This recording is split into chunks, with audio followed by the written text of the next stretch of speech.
दोस्तों, एक बार एक चाचा जी स्कूटर से अपने स्कूल जा रहे थे पढ़ाने के लिए और अचानक से उनका स्कूटर फिसल जाता है।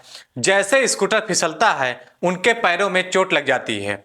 अब इस चोट के बारे में जब गांव वालों को पता चलता है तो गांव के लोगों ने आना जाना शुरू कर दिया। सैकड़ों की संख्या में लोग आते रहते हैं। सबको फिक्र हो जाती है कि मास्टर साहब को चोट लगी है। दरअसल गांव का कल्चर भी कुछ ऐसा ही होता है। अगर गांव में कभी किसी को कोई दिक्कत परेशानी हो जाए, चाहे वह किसी भी जात का हो, किसी भी धर्म का क्यों ना हो, गांव के लोग उसकी फिक्र करते हैं कि वह ठीक है कि नहीं ठीक है, कि उसके घर में ताला लगा हुआ है तो क्यों लगा हुआ है। गांव के लोग छोटी से छोटी बातों पर फिक्र करते हैं, जबकि शहरी कल्चर बिल्कुल अलग होता है। शहर में बिल्कुल पड़ोस में बिल्कुल दीवार से दीवार मिली हुई होती है, तो भी उनके बारे में कोई जानकारी नहीं होती है। आज की जो सच्ची घटना मैं आपको सुनाने जा रहा हूँ, इस घटना में बिल्कुल ऐसा ही होता है। एक लड़की 2 सितंबर 2024 को अचानक से लापता हो जाती है और 21 सितंबर 2024 को उसकी लाश मिलती है। वह भी 59 टुकड़ों में मिल जाती है, लेकिन पड़ोसियों को नहीं पता था कि इसके घर में ताला क्यों लगा हुआ है। माँ बाप ने भी कोई फिक्र नहीं की, क्योंकि वह भी उसी के साथ उसी शहर में रहा करते थे।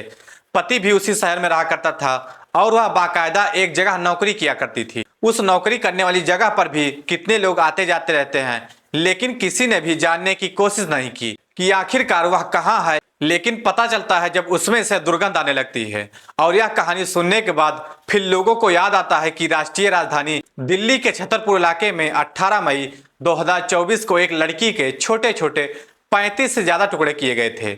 उस लड़की का नाम श्रद्धा वालकर होता है और उसके टुकड़े करने वाला जो लड़का होता है आफ्ताब अमीन पूरे वाला। दरअसल उसने उस लड़की के 35 टुकड़े किए और उन्हें जंगल में फेंक देता है। हालांकि मामला अभी कोर्ट में विचाराधीन है और 2 साल से ज्यादा का समय बीत चुका है, लेकिन अभी तक इस मामले में कोई कार्रवाई यानी कि कह सकते हैं कि सजा नहीं मिली है। लेकिन ऐसे ही एक और मामला जब सुर्खियों में आता है तो लोगों की दिलचस्पी बढ़ जाती है। उस केस को आज हम जानेंगे। आज हम कहानी जो सुनाने जा रहे हैं, इस कहानी के माध्यम से उसी केस के बारे में जानने की कोशिश करते हैं। आखिरकार उसका कत्ल किसने किया, क्यों किया, कौन है, वह लड़की कहाँ की है, वह आई है तो कहाँ से आई है। तो दोस्तों, गुड मॉर्निंग, नमस्कार, सत श्री अकाल। एक बार फिर से आप लोगों का स्वागत है स्टोरी बाई क्राइम 100 की इस एपिसोड में। उम्मीद है पूरी फैमिली अच्छी होगी, अपना और अपनों का ख्याल रख रही होगी। दोस्तों, कहानी में आगे बढ़ने से पहले आप लोगों से फिर वही रिक्वेस्ट है कि अगर आप चैनल पर नए हैं तो चैनल को सब्सक्राइब करें, शेयर करें और ज़्यादा से ज़्यादा लाइक करें। और जिन भी लोगों को अपना नाम बुलवाना है वह कमेंट बॉक्स में अपना नाम जरूर लिखें और कहाँ से हैं यह भी लिखें। तब तक ज़्यादा देरी ना करते हुए कहानी में आगे बढ़ते हैं। तो दोस्तों, आज की जो सच्ची घटना मैं आपको सुनाने जा रहा हूँ, यह सच्ची घटना है कर्नाटक प्रदेश की राजधानी बेंगलुरु का एक ब्याली कवल एक इलाका है। 6 क्रॉस पाइपलाइन रोड पर एक 3 मंजिला मकान होता है। दरअसल 3 मंजिला मकान में एक कमरा होता है। उस कमरे से लगातार दुर्गंध आ रही थी और पड़ोसी बहुत ज्यादा परेशान हो जाते हैं। जब पड़ोसी परेशान हो जाते हैं तो मकान मालिक को फोन किया जाता है और मकान मालिक को फोन करके कहते हैं कि साहब, कमरे से बहुत ज्यादा दुर्गंध आ रही है। जैसे ही मकान मालिक ने आकर देखा तो वाकई में दुर्गंध आ रही थी। मकान मालिक ने जिसको किराए पर दिया था मकान, उसके फोन पर फोन करता है तो नंबर स्विच ऑफ आ रहा था, बातचीत हो ही नहीं पा रही थी। थोड़ा परेशान हो जाते हैं, फिर सीधा घर जाते हैं। घर जाने के बाद अपने घर के कागजों को ढूंढना शुरू कर देते हैं। वह कागज जब उस किराएदार ने बनवाया था तो उसमें अपना अल्टरनेट नंबर भी दिया था, यानी कि अपने नंबर के अलावा ऐसे 1-2 नंबर वह डाल दिए थे जिसमें उसकी बहन और उसकी माँ का भी नंबर होता है। अब पुलिस को मकान मालिक ने जैसे ही नंबर दिए फोन किया जाता है तो फोन करने के बाद एक महिला होती है मीना राणा, फोन उठाती है। पूछा जाता है आप कौन है। वह बोलती है कि मैं मीना राणा बात कर रही हूँ। मकान मालिक बोलते हैं कि आपकी बेटी वह कई दिनों से लापता है, बातचीत भी नहीं हो पा रही है, उसका फोन भी नहीं मिल पा रहा है, आप आके देख सकती हैं। क्या बात है। दरअसल ये जो किराए पर घर दिया गया था, एक चाबी बेटी के पास रहती थी तो एक चाबी माँ के पास रहती थी, और माँ और बेटी एक उसकी और बहन भी होती है। तब माँ बेटी सीधा वहां पहुंचती हैं। 21 सितंबर 2024 दोपहर 3 से 3:30 बजे के आसपास का यह वाकया रहा हो गया। उन्होंने आने के बाद जैसे ही दरवाजा खोला तो दरवाजा खोलते वक्त माँ बेटी साथ रहती हैं और उनकी एक और बेटी जो इस किराए के घर पर रहती थी।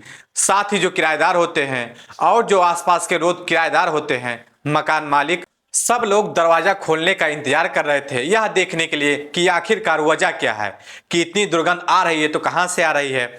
जैसे दरवाजा खोला जाता है और दरवाजा खुलता है तो एक तरह की गैस बनी हुई होती है और बहुत तेजी के साथ जब दुर्गंध बाहर निकलती है तो लोगों का एक सेकंड भी वहां रुकना नामुमकिन होता है। लेकिन माँ तो माँ होती है, बहन तो बहन होती है।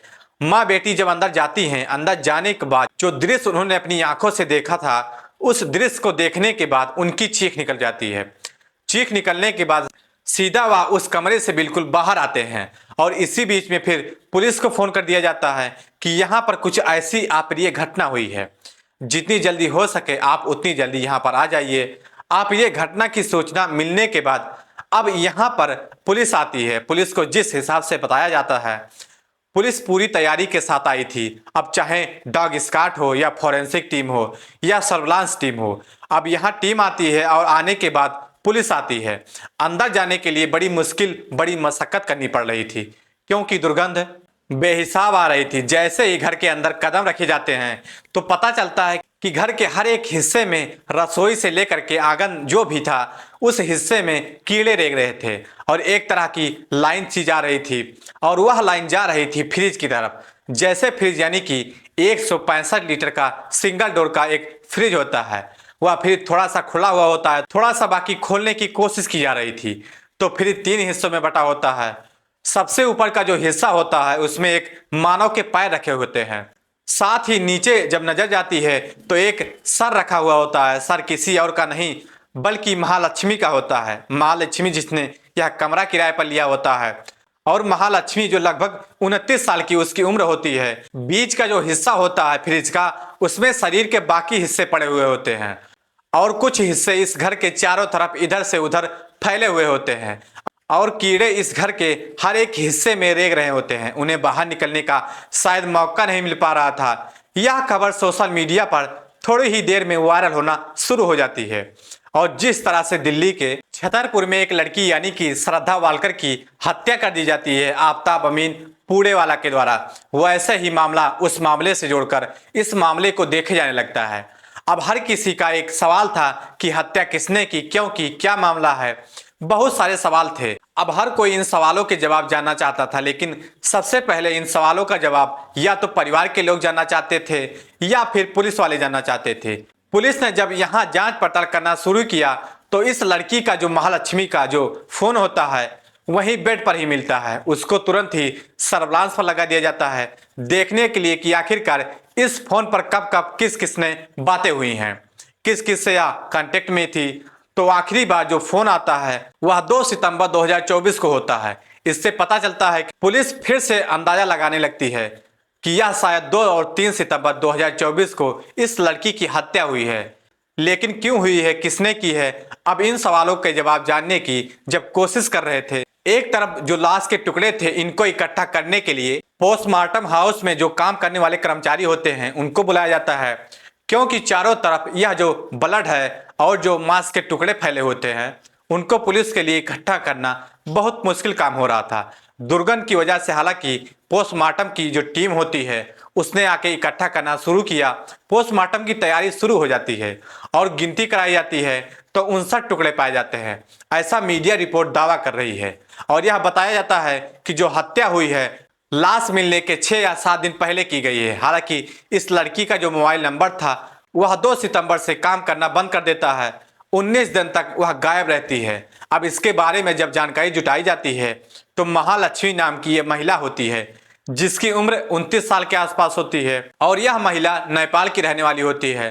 दरअसल 2019 तक यह महिला नेपाल में रहती थी। इसके परिवार भी नेपाल में रहा करते थे, लेकिन परिवार के लोगों ने 2019 में हेमंत दास नाम के एक लड़के से इसकी शादी कर दी जाती है और यह हेमंत दास मोबाइल की शॉप पर काम करता था बेंगलोर में और वह अपनी पत्नी को भी साथ लेकर चला जाता है। बिल्कुल जिंदगी ठीक ठाक चल रही थी, लेकिन मार्च अप्रैल 2023 तक तो जिंदगी ठीक ठाक चल रही थी। इस बीच में एक बेटी भी पैदा होती है। हेमंत दास मोबाइल की एक शॉप पर काम किया करता था। जो यह लड़की होती है महालक्ष्मी, इसको मल्लेश्वर में एक नामी गामी मॉल होता है, वहां पर ब्यूटी शॉप पर सेल्स वुमन लीडर का इससे जॉब मिल जाता है और जिंदगी ठीक ठाक गुजर रही थी। लेकिन एक दिन इस व्यक्ति यानी कि हेमंत दास को यह पता चलता है कि उसकी पत्नी का एक नाई की दुकान पर काम करने वाले लड़के अशरफ से अफेयर चल रहा है और इसी वजह से इन दोनों में झगड़ा होता है, फसाद होता है और लड़की ने अपने पति से अलग होने का फैसला कर लिया।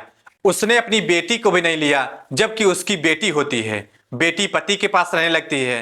हेमंत दास अलग हो जाता है और यह जो महालक्ष्मी होती है यह अपने माँ के साथ चली जाती है। माँ के साथ कुछ दिन जहां वह रहती थी उसी इलाके में रहना शुरू कर देती है, लेकिन वहां से वह अपना अलग एक कमरा ढूंढ लेती है और जो कमरा लिया जाता है वह बयाली कबल इलाके में लिया जाता है। 3 मंजिल का जो मकान होता है वहां रहना वह शुरू कर देती है। वहां पर उसकी जिंदगी ठीक ठाक चल रही थी। सुबह लगभग 9:30 बजे के आसपास वह घर से निकलती थी और रात के करीबन 10 बजे के आसपास अपने कमरे में आ जाती थी। आसपास के लोगों ने यह जानने की कोशिश नहीं की कि अकेली लड़की रहती है, कभी इसे किसी भी चीज की जरूरत क्यों नहीं पड़ी। पड़ोसी को शहर में वैसे ही मतलब नहीं होता। वह आती थी जाती थी और उसकी जो दिनचर्या थी वह अपने आप में बिजी थी। यह जहां काम करती थी वहां लोगों से जान पहचान थी, लेकिन एक अनजान व्यक्ति था जो उसे लाता था और लेकर जाया करता था, ऐसे पड़ोसी बताते हैं। लेकिन जब पुलिस इस मामले की जांच पड़ताल करती है और पति से जब शिकायत बताई जाती है तो कहा कि अशरफ ने ही इसकी हत्या की होगी, अशरफ ही यह सब कर सकता है। पुलिस ने अशरफ को पकड़ लिया, गिरफ्तार किया और उससे जब पूछताछ की तो उससे कुछ ऐसी जानकारी निकल कर नहीं आ पाती है।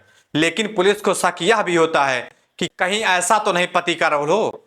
जब जांच पड़ताल की जाती है, पूछताछ की जाती है तो पति का भी इसमें कोई रोल नहीं नजर आता है। ऐसी स्थिति में महालक्ष्मी से जुड़े हुए प्रत्यक्ष और अप्रत्यक्ष रूप से जितने भी लोग होते हैं उनसे भी पूछताछ की जाती है। फिर पुलिस को एक सबूत हाथ लगता है। पुलिस को ऐसा क्लू हाथ लगता है कि पुलिस का यह दावा है कि इस घटना का हर हाल में उन्होंने खुलासा कर ही देना है, लेकिन कुछ थोड़ा सा समय चाहिए। भुवनेश्वर का रहने वाला कोई व्यक्ति था जो कि फिलहाल पश्चिम बंगाल में रह रहा है। इसके लिए 6 टीमें बनाई जाती हैं। उसको गिरफ्तार करने के लिए बाकी लोगों को भी हिरासत में लिया जाता है। पूछताछ की जा रही थी, लेकिन बेंगलोर पुलिस का दावा है कि बहुत जल्दी ही इस घटना का खुलासा होने वाला है और वह जल्दी ही उस कातिल तक पहुंच जाएंगे। कातिल क्यों किया, इसके पीछे की वजह क्या है। पति से बात करते हैं तो कहता है कि अशरफ ने ही कत्ल किया है। पुलिस से बातचीत अगर मीडिया करती है तो पता चलता है कि कातिल अभी बाहर है, घूम रहा है, उसको पकड़ने की कोशिश की जा रही है। जितनी जल्दी हो सकता है उसे पकड़ सकते हैं।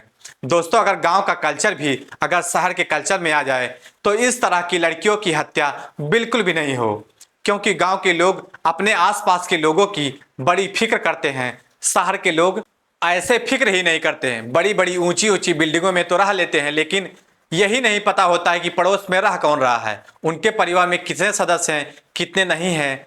सबको अपने आस पड़ोस की पड़ी होती है, बाकी किसी से कोई ज्यादा मतलब रखता नहीं है। काश आस पड़ोस के लोगों ने अगर ध्यान दिया होता। जिस दिन कत्ल हो रहा था उसी दिन कातिल पकड़ा जाता और आसपास के घरों में जो सीसीटीवी लगे होते हैं, क्योंकि यहाँ पर कोई सीसीटीवी लगा नहीं होता है। काश सीसीटीवी कैमरे लगे होते या उस बिल्डिंग वाले ने ही सीसीटीवी कैमरे लगवाए होते तो कातिल पकड़ा जाता बहुत जल्दी। लेकिन पुलिस अगर अपनी ईमानदारी पर आए तो कहते हैं कि जमीन के साथ सतह के अंदर भी कातिल अगर घुस जाएगा तो उसे भी खींच लेंगे। और पुलिस से यही उम्मीद की जा रही है कि जल्दी ही असली कातिल को पकड़कर वह सलाखों के पीछे पहुंचाएंगे।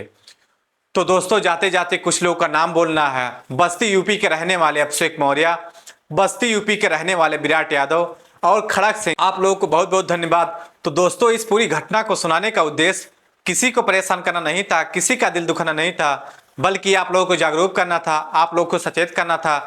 तो दोस्तों, कहानी कैसी लगी कमेंट बॉक्स में जरूर बताएं।